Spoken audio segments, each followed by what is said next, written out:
Hello and welcome to this special video because we have joined together with thousands of other podcasters around the world to take part in something called Podcasthon. We're giving up this video to promote a charity of our choice, and you're going to love the charity that we've picked. It's called 404 Stress Not Found, and it's a newish organisation that's aimed at helping MSPs to cope better. Here's my special guest to tell you all about it. Powered by MSPMarketingEdge.com. Paul Green's MSP Marketing Podcast. Hello, I'm the founder of 404 Stress Not Found. My name is Paul Croker. And thanks so much for joining me on the podcast, Paul. You and I have known each other for, it must be, 9-10 years, something like that. It's been a long time. It's quite a while. It has been, and bizarrely, and what has sort of created this special episode today is I bumped into you and your wife Gemma at Barcelona Airport, like back in autumn, fall last year. Now, we had actually both been to MSP Global, so it's not like we were just randomly flying into Barcelona, but we had a great chat outside the airport. I was very hungover, I remember that, and you were a bit more bright-eyed and bushy-tailed than I was.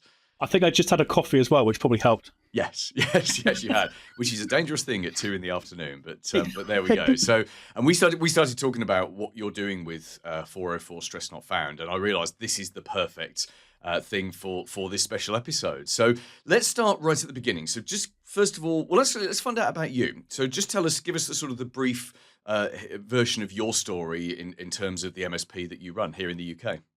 Sure. So I started a company called 18IT about 5 years ago now, or thereabouts, off the back of exiting a pan-European space company, which is all very cool. So when we talk about rocket science, I know what that used to look like, and what we do now over here is very different. But I take those lessons and basically create them for MSPs and people in the tech space. That's really cool. And you can actually say it's not rocket science because that's what you used to do. And I do use that quote when I talk on stages, yes. So you should. I would. I mean, I couldn't even get into a rocket facility, let alone be a rocket scientist, but that's pretty cool. So, and you've founded this thing called 404 Stress Not Found. So how long has that been in your life? And we'll explore sort of how you created it. So it's been a thing rattling around in my head for about a year or so. It actually was born out of an idea I had when I was going around various conferences. Obviously, I've bumped into you at several of those as well, which are great, but they are transactional in terms of there's ROI. People are talking about tech. We're not really talking about the squidgy bit, the human element in those conversations, and latching onto those things really. So it was that was the original concept idea, was to have something which is focused on the people, getting to know us as individuals. And having a place where we can kind of talk about things. Yeah, that makes perfect sense. So what have you actually created and how does it benefit MSPs? So I've put together, when did it start? Beginning of 2025, we ran the first event in Bristol here in the UK. We ran the second one in Birmingham in the UK. Then we went to Brighton, London, and we finished up in Newcastle. And over the course of those events, what we did, it was kind of a voyage of discovery. They mutated slightly, but the essence was the same. We were getting MSPs or people working in the tech sector together, both corporate IT and SME IT. They might be business owners, or they might be tech leaders, or they might be people on the tools, so to speak. We don't care about the job titles and the roles because the mental health doesn't either, so neither do we. So we've morphed those events as we've gone through. And my wife came to one in Brighton, which is great to have her there because her background's in SEND, special education as well, and dealing with people with neurodiverse skills at university. She said, Paul, we've got these great sessions going on, but we've got people that are automatically now opening up and kind of bearing a light into some of the challenges that they've got. We need to look after those people as well and be able to have them so they're ready to perform after they leave our event and the following day. So we brought an online platform into play as well. So there's a portal now that people can use for free. The events are free to attend as well because I don't want barriers to entry with this. And we're running as a not-for-profit organisation with donations and stuff. So we're looking for companies, organisations that can donate funds to us as well. We're registered what we call a CIC. It's a charitable interest company at the moment in the UK. But the plans are to make it into a fully fledged registered charity. I love that. And do you know what? I think everyone at some point has an idea like this, don't they? I've had an idea for a cause rattling through my head for 20 years, but I've never acted on it. So genuinely bravo to you for Thank you. actually not just taking it the next step, but having a goal and a vision. And I know we have loads of vendors that listen to this podcast and watch our YouTube videos. So those vendors, please, hands in your pockets, and we'll tell you where to go and find the details of this shortly. And if you can support that, I think that would help Paul with this mission. So you're helping MSPs with their mental health, and as we stand here, early 2026, that's a perfectly acceptable thing for you and me to talk about in public like this. And yet 10 years ago, maybe even 5 years ago, it was somewhat less acceptable to talk about, especially within the channel. And yet, as you and I know, and most people listening to this or watching this will know, the channel is absolutely the place where we need to be talking about mental health, because it's predominantly male, and it's predominantly lots of men sitting on their own in rooms on their own, and with all of the issues that causes. So do you feel that this is the time for an initiative like this, or do you feel like it's almost overdue? It's definitely overdue, if I'm honest. The people that I've spoken to, MSPs, industry experts like yourselves and others, have said, actually, this is really interesting. Thank you for starting it and being the tip of the spear, as I call it. It needs people talking about it. We need people going on stages at events, or just talking, raising their hand up, saying, you know what, I'm struggling at the moment with this stuff, and that's okay to do that. We seem to think that when we ask people how they're doing, we've got to say how busy we are, how good everything is. Business is good. It's booming. It's going really well. We've got all these busy things going on the rest of it. Whereas when I step away or turn away, or when I get home, I've got my head in my hands, because I've got other things happening potentially outside of work as well. It's not just inside of work. It could be family. It could be friends. It could be other things that are muddying the waters. I now have to deal with that. And it's how do I deal with that, and all the stuff I've got going on in work as well. Yeah, absolutely. And when we talk about mental health, and the example you just gave there, of someone that's perhaps struggling with one area of their life, which maybe not be their work, but obviously it's going to affect their work, because we're humans, right? And we have feelings, and those feelings permeate into everything.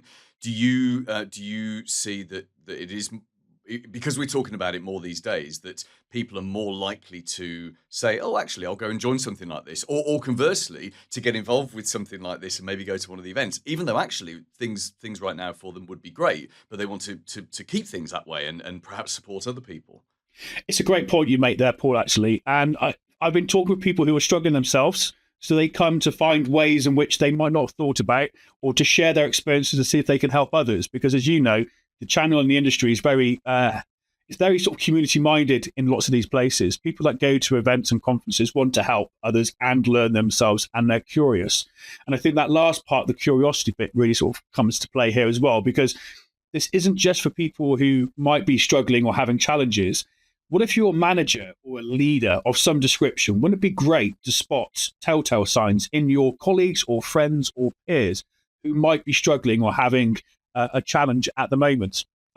So we're, by coming along, being engaged in this new community that we've set up, people can share those experiences, share those ideas, but also gain some knowledge and experience. I mean, I mentioned earlier we've got the online platform. The second tier on from that, which we're hoping to bring out in the not too distant future, actually has courses on there as well. So we're looking to pull in experts, industry experts, who are subject matter experts in their own right, in mental health, in the challenges that this presents, where they can advertise their courses, and some of that money will come back into running the charity. So it's almost like an Amazon marketplace for their stuff. But it's down to the individual people there to say, oh, I like that course, I like the way it's set up, or that resonates with me, let's explore it. But I think those sort of things are important, really. We want to raise the bar on the education level around it as well. So would you say the challenge for someone who is struggling a little bit is the challenge kind of recognizing that they're struggling, or actually doing something about it? Because we all have up days and down days, don't we? And that's again, a normal part of being a human. But do you find that sometimes people have down days and down days and down days, and they don't realize that actually that there's a pattern there and they need to do something about it? I think there's probably a bit of all of that present, really, and it can impact people differently, because we're all wired up differently. We're all set up slightly differently and have a different lens on the world and how things are, and that's okay.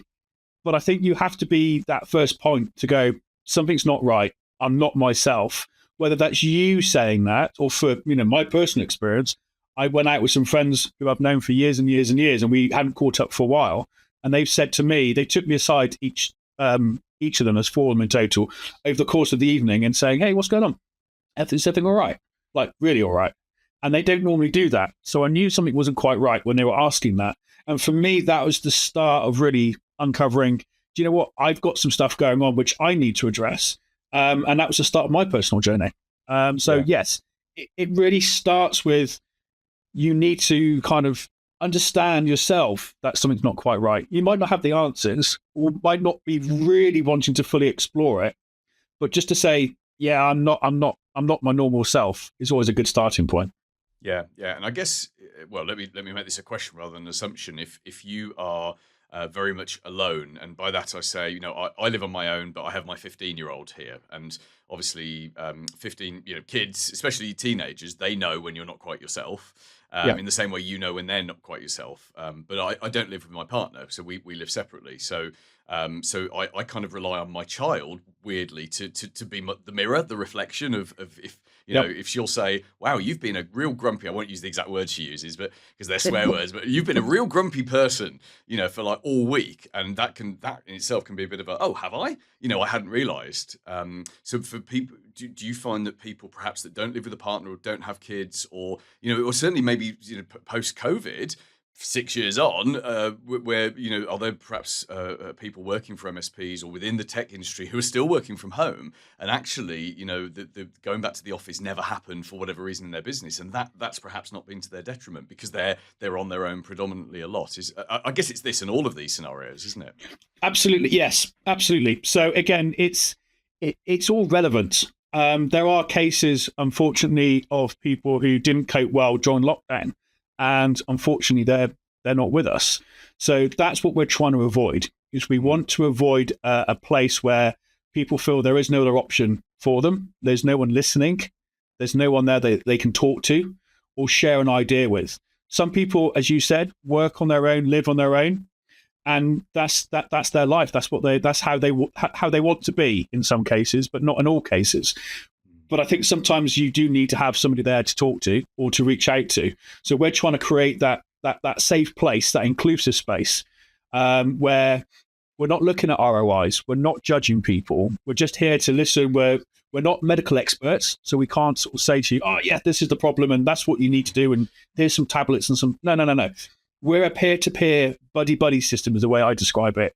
We're that arm around the shoulder, listening to you, or helping you if and when you need that. Sometimes people just go, "Do you know what? I just want to go and hang out for a bit." That's fine. Come and do that as well. It's not like you've got to come and bare your soul necessarily. People come to these meetups and get something different from it. So that actually is an entertaining story. I'll keep it short, give you the highlighted version. We had 2 people come to the Birmingham meetup, and they've known each other for over 25 years. They both came out afterwards at the end of the night, and they said, "My goodness, I've just learned something new that I didn't know about that person before." And they both said it to me separately. So for me, that's part of the sort of the golden nuggets in this is, even though you might know the people or we see people at events or conferences, it's a different type of place because we're talking and listening for different things. Yeah, I love this. So I have to ask, because we have a very international audience watching our YouTubes and listening to the podcast. Obviously, you're based in the UK, as am I. Do you have plans to expand this out to the US, Canada, other countries around the world? I'm really glad you asked that, Paul, because yes, we do. It started in the UK. Yes, I'm a crazy Brit, shall we say. We've got contacts and friends across the world. I've had people reach out to me from the Netherlands. There's 2 cities in the Netherlands that want to run this. There's 2 cities in Germany. We have multiple places in the US and Canada, Singapore and Australia. So I've already got people who we're being lined up with who want to run these kind of in-person meetups in their countries. And I'm sure there's plenty more as well, because the people that I've spoken with and listened to have said, we haven't got anything like this. And we need something like this. So if you're interested in putting this together in your part of the world, we will give you Paul's contact details pretty shortly so you can get in contact with him. Paul, let's finish off with some specific messages to specific people. So let's start first of all, because obviously this podcast and the YouTube videos are aimed at the owners and managers of MSPs. So let's talk to people who have staff, who have people that they're responsible, and let's talk to the. Well, you're going to send a message to them about two different things. So first of all, if they're struggling, what should they do? And secondly, if they see or suspect that a member of their team is struggling, what should they do? So if you're an MSP owner and you're listening to this podcast and you think that this is interesting, or you've got challenges, or you've had challenges before, or you think you might have some challenges, it's a great place to come along. We'd love to hear from you, get you to get involved. Please do come along either to the in-person meetups that we've got. We're looking to reach out to conferences as well. So if you're going to conferences in the UK or in the US or in other countries, look out for the 404 Stress Not Found banners and logos.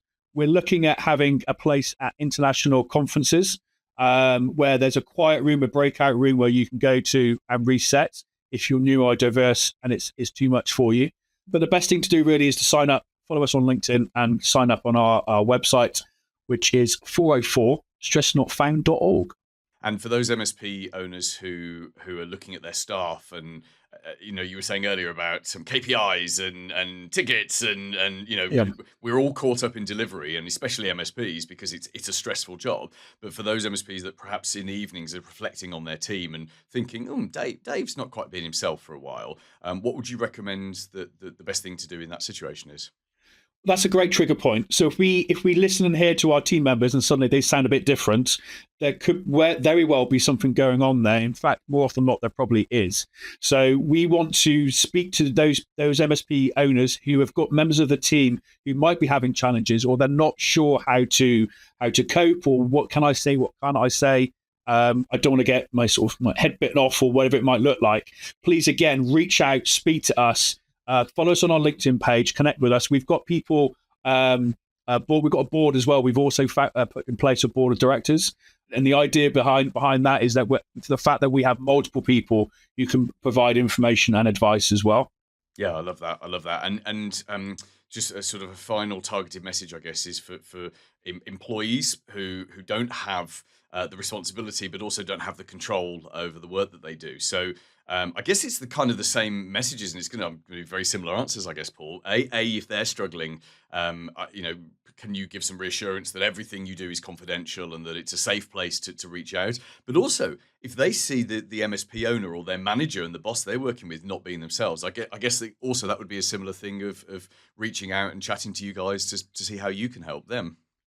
Absolutely. So let's try and sort of put some actions on this for people to listen to and pick up on. The best thing to do is to follow our LinkedIn page and then sign up to our free platform, which is off of the 404stressnotfound.org website. It's free to join. There's no costs on that at all.